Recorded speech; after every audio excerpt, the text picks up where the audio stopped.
Thank you, Mr. President.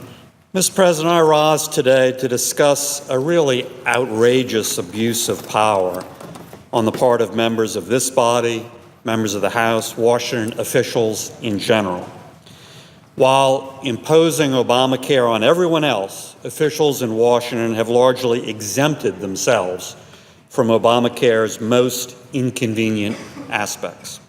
Through yet another illegal Obama executive action, they've created the Washington exemption from Obamacare. Now, unfortunately, this is not a new practice on the part of the Washington elite. Washington lawmakers often create or support exemptions for themselves from the laws they pass on everyone else. This undemocratic practice dates back to the 19th century at least. Civil Service Act of 1883, Fair Labor Standards Act of 1938, coming into the 20th century, Freedom of Information Act of 1966, and the list goes on and on. As the late Representative Henry Hyde is famously quoted as saying many years ago, quote, "Congress would exempt itself from the law of gravity if it could," close quote.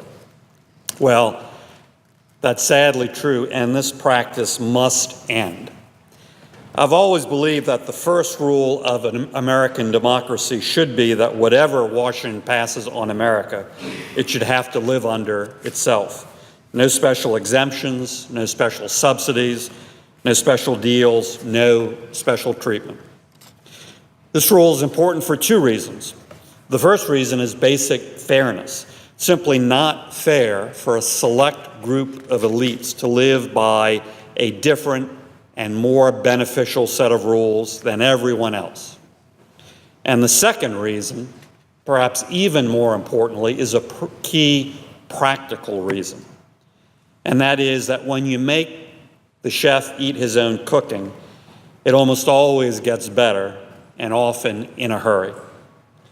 Congress can only be an effective, responsive, truly representative legislative body when it lives under the same laws it imposes on the rest of the country. Now, passing Obamacare, the Patient Protection and Affordable Care Act, was a huge, complicated undertaking on the part of its advocates. It's certainly telling, related to that, when then Speaker of the House Nancy Pelosi notoriously declared, quote, "We have to pass the bill so we can find out what's in it," close quote. And when members of Congress realized what was in it for them after passing the bill, they said, "Oh, you know what?" And then they scurried to figure out a scheme that would protect their own elite health care, including taxpayer-funded subsidies, which don't exist in the Obamacare statute at all, much less for anyone else.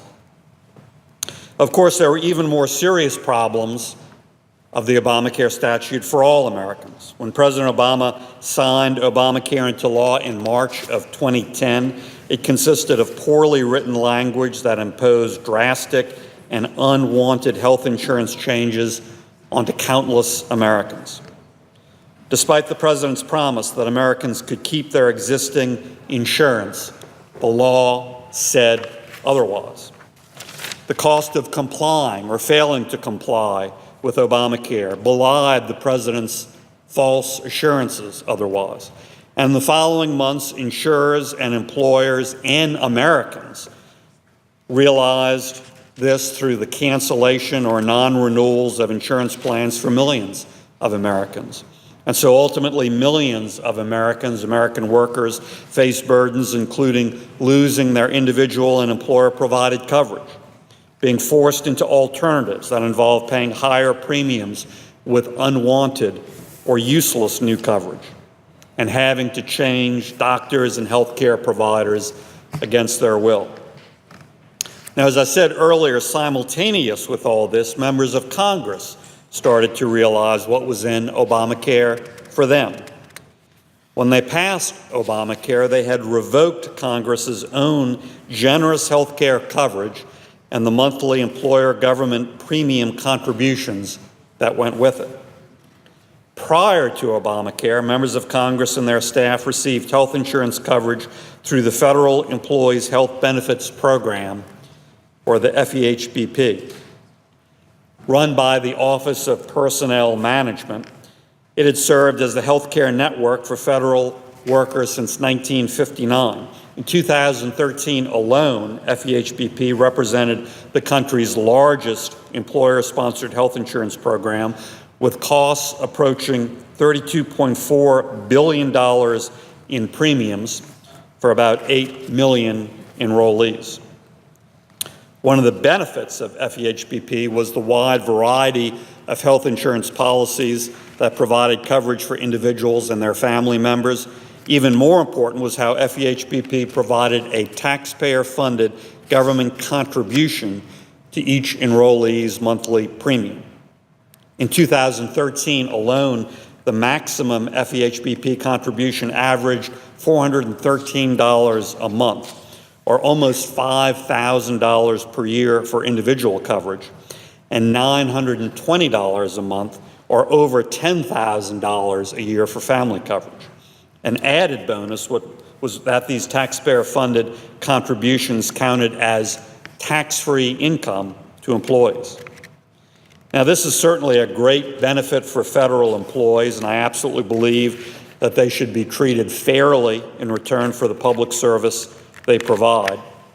But I also believe that Congress has to follow the law as written, and that's when we get to Obamacare. Obamacare specifically changed all of this, very clearly and specifically changed all of this. It mandated that members of Congress and congressional staff give up that FEHBP health coverage beginning January 1st, 2014, and join an Obamacare health insurance exchange.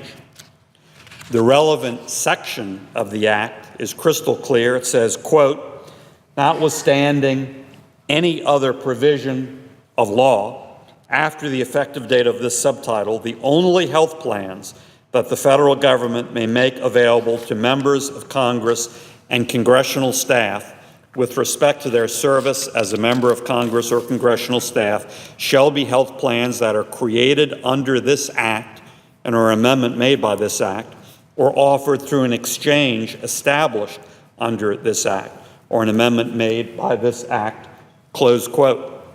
Changed our entire coverage, clearly, unequivocally. Now, the word "notwithstanding" means in spite of, sweeping aside any other provision of law.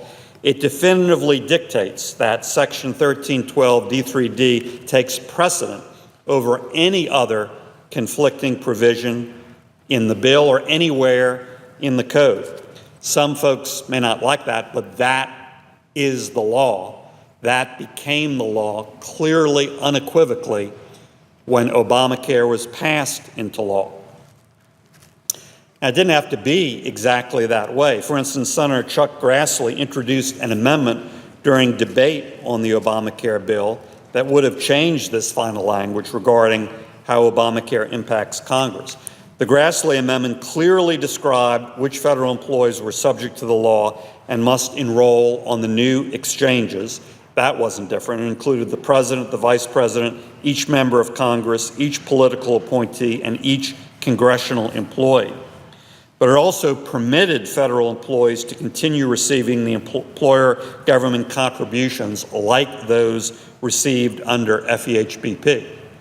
However, the Senate never voted on that language, on that Grassley amendment, before Obamacare became law. Even more telling, even more significant, after Obamacare became law, Senator Grassley again offered that language. He got a vote then, and that language was defeated here in the Senate, 56-43. So the final Obamacare language very clearly states that members of Congress must purchase their health insurance on a state-based or federal exchange, and it has absolutely no provision for a rich taxpayer-funded subsidy. That's why I followed that law. I personally signed up for health insurance on Louisiana's individual healthcare exchange. It definitely costs me more money. It definitely costs my family more money, but that's what the law says we have to do. So as millions of Americans face the possibility of losing the health insurance that they had, that they liked, that they wanted to keep, as I mentioned a few minutes ago, members of Congress faced increased expenses on their own personal new health insurance plans. Now, which of these two problems do you think Congress scrambled to solve? You guessed it, their own. Not all Americans' problems, the Washington elite's problem. They made a determined effort to find a way to protect themselves, and sadly, this was a fully bipartisan, bicameral effort that ultimately led to Washington's exemption from Obamacare. With the January 1st, 2014 deadline quickly approaching for Congress to give up its FEHBP benefits, congressional leadership scrambled for a solution. Press reports at the time indicated that top lawmakers initiated confidential talks with Obama administration officials to carve out a suitable exemption from Obamacare. After extended closed-door deliberations, a proposal emerged that involved using OPM, the Office of Personnel Management, to promulgate a special agency rule that only applied to Congress. Now, during the rulemaking process, OPM admitted that, quote, many commenters on the rule expressed their view that a government contribution is antithetical to Section 1312 of the Affordable Care Act, which they interpret to require members of Congress and congressional staff to purchase the same health insurance available to private citizens on the exchanges. Commenters asserted that members of Congress and congressional staff should be subject to the same requirements as citizens purchasing insurance on the exchanges, including individual responsibility for premiums and income restrictions for premium assistance. Close quote. This was in Politico. I certainly agree with this sentiment. That's what Obamacare said. That's what the statute said. Members of Congress should absolutely live under the laws they pass.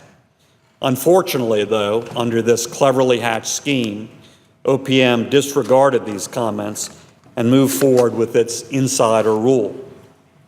Through a legal executive action, an executive action contrary, in this case, to the Obamacare statute, the final OPM rule, in effect, declared Congress to be a small business so that members of Congress and staff could purchase plans on D.C.'s small business exchange, explicitly reserved under the Obamacare statute for small businesses of 50 employees or less.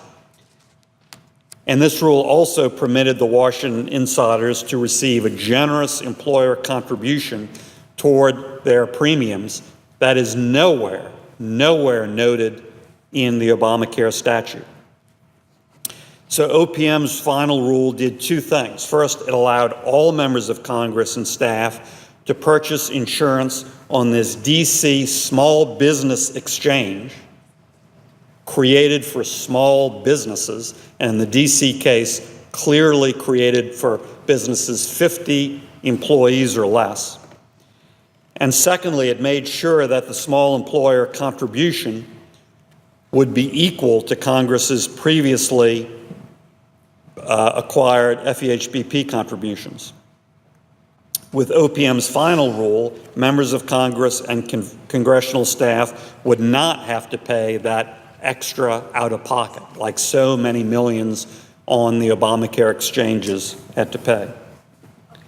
Now, I guess this is great news for Congress, but there are major problems with this final rule that make it just flat out wrong and flat out illegal, contrary to the Obamacare statute.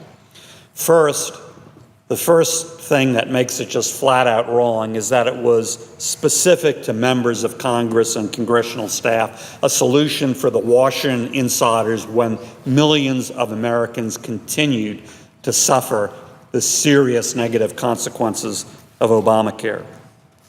Second, it suggested, it pushed Congress into this D.C. small business exchange when Congress is obviously not a small business, and this exchange was created for the benefit of small businesses. And third, the relevant statute in Obamacare says nothing about any employer subsidy for members of staff, no taxpayer-funded subsidy, and yet OPM's rule created this out of thin air. A fourth problem is one of the most egregious examples of how big a scam this rule is. Members of Congress actually have the option to designate some, any, all potentially of their staff as, quote, not official, close quote, thus allowing the staff to stay on their old FEHBP plans altogether to avoid the exchanges altogether, which was the intent of that Obamacare provision. This completely frustrates the crystal clear language of Obamacare for those staff members in a blatant way. And again, that problem is egregious, just underscores how big a scam this rule is. Those staff members use official taxpayer-funded resources. They get paychecks funded by the taxpayer. It's official. They use official letterhead, official everything, official resources. But somehow they're not official for purposes of this Obamacare provision. That's just outrageous. Now, in 2014, when all of this went into effect, I served as the ranking member for the Senate EPW committee. I certainly considered all of my staff, including committee staff, to be official government employees. It's obvious they were.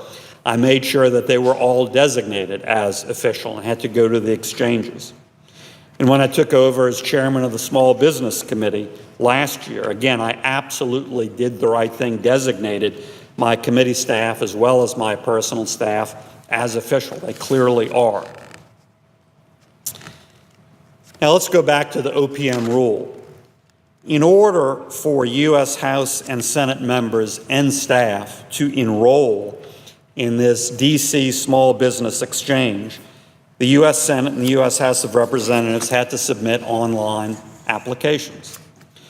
In September 2014, Judicial Watch, a government watchdog organization, asked for and eventually received several documents from the D.C. Health Benefits Exchange Authority in response to their Freedom of Information Act request related to Congress receiving benefits under this D.C. Small Business Exchange. The documents included 9 pages of applications completed and submitted online for U.S. House and Senate members and for House staff to enroll on that D.C. Small Business Exchange.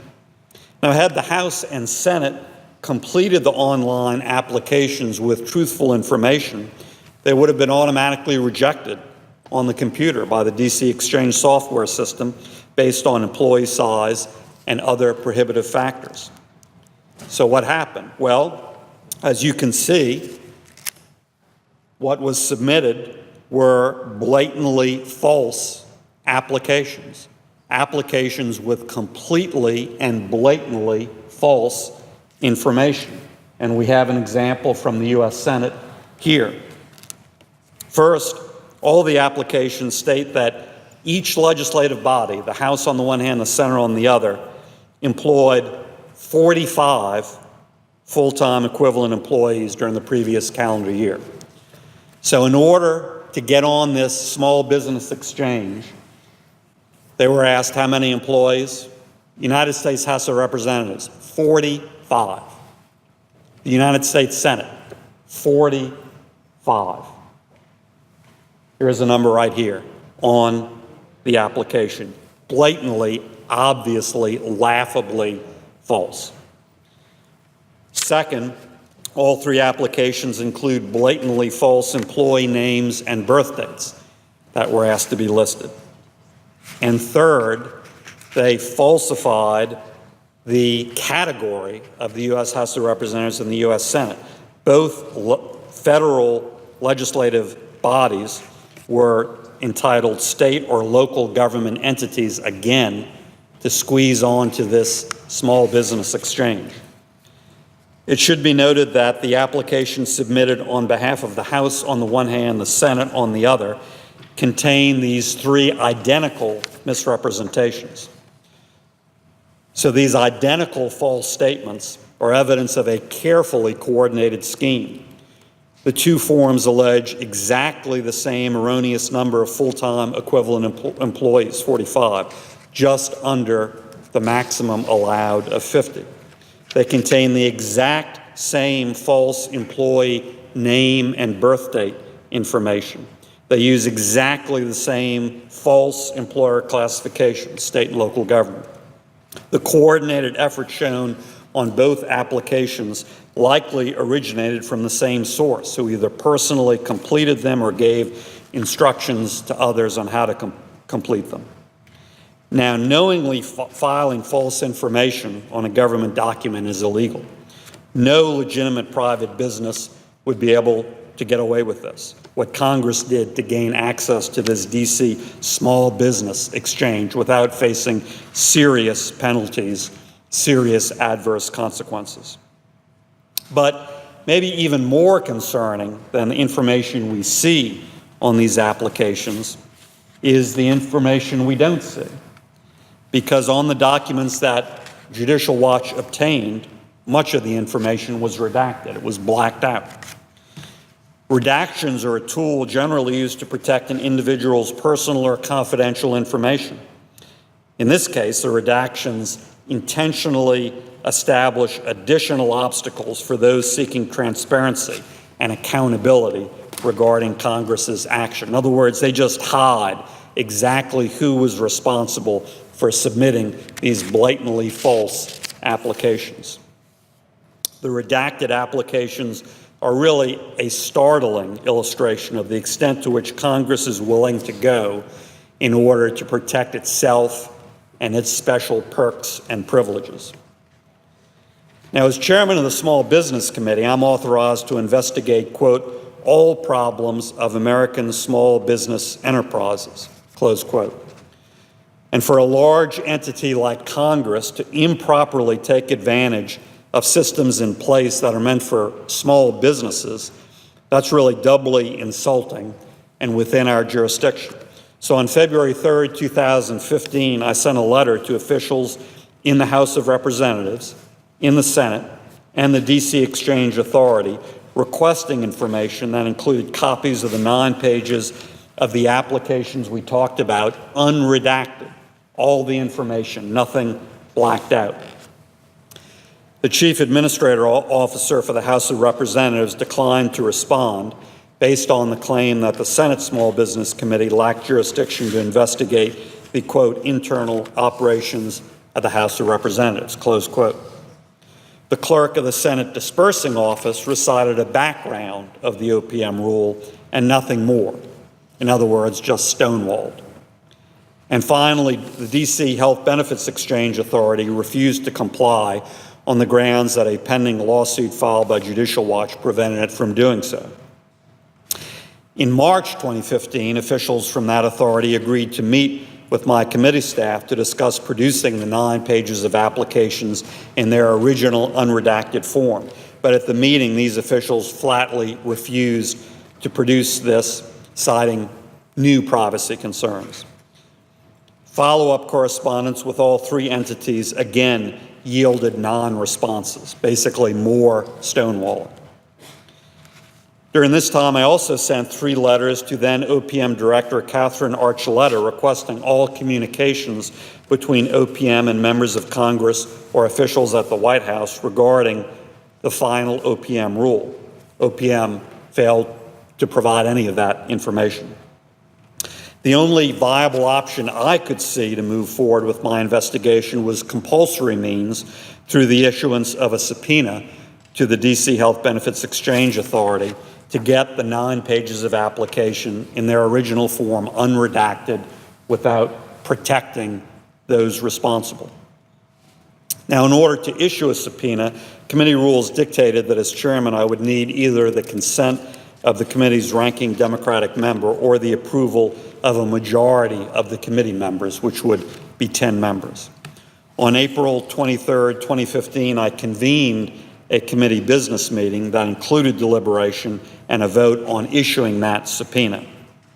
As it turns out, members, regardless of party, are willing to go to great lengths to protect their perks and taxpayer-funded subsidies, because the motion to issue the subpoena failed by a vote of 5-14, with 5 Republican members, just the necessary number, to stop the subpoena, joining all of the committee's Democrats to block the subpoena. Now, it's no surprise to anybody who knows me that we didn't stop there. The committee investigation and the work didn't stop there. In February of this year, when the Senate Committee on Homeland Security and Government Affairs conducted a hearing on the President's nomination of Beth Colbert to become permanent OPM director, I again became engaged over this issue. In my numerous attempts to engage OPM in an honest conversation about how their final rule came to be, I never received any meaningful response. So I followed up with a letter to Ms. Colbert, who is serving as OPM's acting director. Now, while her office did provide some useful information, her response largely failed to answer my questions. It's interesting, while all of this was going on at the same time, everyone employed by Congress received a form from the IRS. It's called Form 1095-C. It's an IRS form, comes in the case of the Senate employees from the Senate Dispersing Office. And it confirms the obvious, that people who work in the Senate, members, staff, people who work in the House, members, staff, are employed by a large employer. As you may know, the Internal Revenue Code requires applicable large employers, the definition of which is 50 or more full-time employees, to report information about offers of health coverage and enrollment in health coverage for their employees. So it demands this form. And everybody in the Senate, everybody in the House got this form. Now, this IRS form, sent to all members, all staff, shows that everything we're talking about, the lie of that enabled Senate and House to get on the DC Small Business Exchange, was just that. It was a lie. It contradicts everything that was represented in that category. The Senate Dispersing Office submitted an application that said the Senate has 45 total employees to the DC Small Business Exchange. But the same Senate Dispersing Office distributed an IRS form that labels the Senate a large employer, over 50 employees. So what is it? Well, it seems pretty clear. The IRS form is accurate. Obviously, the Senate and the House are large employers, while the OPM rule allows the Senate to fraudulently claim to be a small business as part of this scam Washington exemption from Obamacare. OPM promulgated a rule that allows the Senate to purchase health insurance on a small business exchange. The law states that only small employers may purchase that on the exchange. The OPM rule just makes a mockery of the law and does this to establish that Washington exemption from Obamacare. This is a lot to take in and certainly very confusing. That's why I asked the head of the IRS and the acting head of OPM to clarify. I wrote to IRS Commissioner Koskinen in February, quote, "Can you confirm that the United States Congress, the House, the Senate, is a large employer?" Close quote. Apparently, my pretty simple question didn't have a simple answer. The IRS responded that they had forwarded my question up the chain of command to the Department of the Treasury, and I still await Treasury's answer from February. I also asked OPM Acting Director Colbert, quote, "Can you confirm the position of the OPM as to whether Congress is a small business or is it a large employer as indicated by the 1095-C forms sent to congressional employees," close quote. OPM's response was, quote, OPM does not take the position that Congress is a small employer, nor has OPM taken such a position in the past. Nothing in the proposed or final rule indicates that Congress shall be considered a small employer, close quote. Well, why the heck is Congress in a small business exchange limited under statute to 50 or fewer employees? It is then when I decided to place a hold on Ms. Cobert's nomination to become permanent OPM director. And I continue to block that nomination because of OPM and her clear role in this flagrant abuse of power regarding Washington's exemption from Obamacare. Her failure to revoke the illegal rule, as well as her failure to disclose relevant information about the rulemaking process, allows OPM's illegal rule to remain in place. And this, in turn, allows Congress to continue to purchase health insurance on D.C.'s small business exchange and to continue to receive a generous and illegal employer contribution, taxpayer-funded subsidy.